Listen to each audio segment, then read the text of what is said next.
qui écoute la voix du Seigneur, qui marche dans la nuit de la foi, parcourant le chemin de la crèche au calvaire.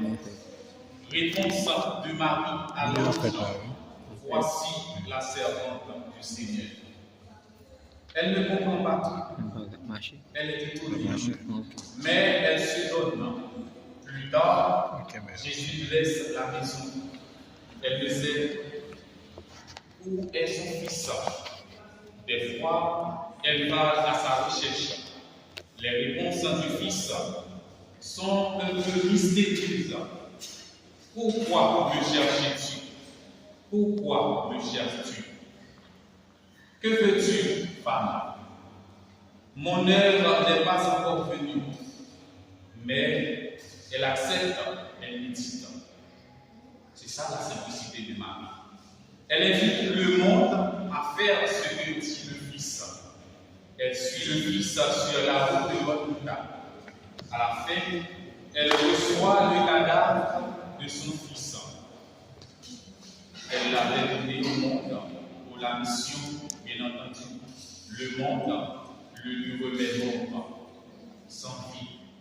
Mais avant de mourir, il avait dit, en summa matum ex, tout est accompli.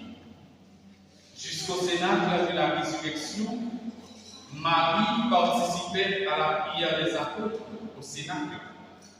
Elle a pu partager la joie des disciples devant la plus belle des victoires.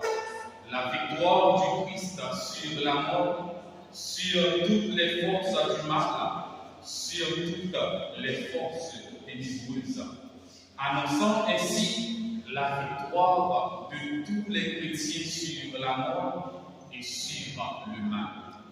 Cette victoire du Christ doit être annoncée sur toute la terre.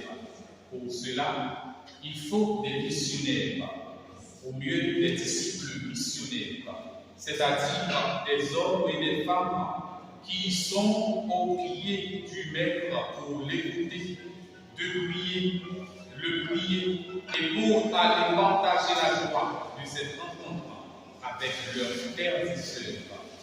D'où la nécessité de la mission. Nous y sommes tous conviés.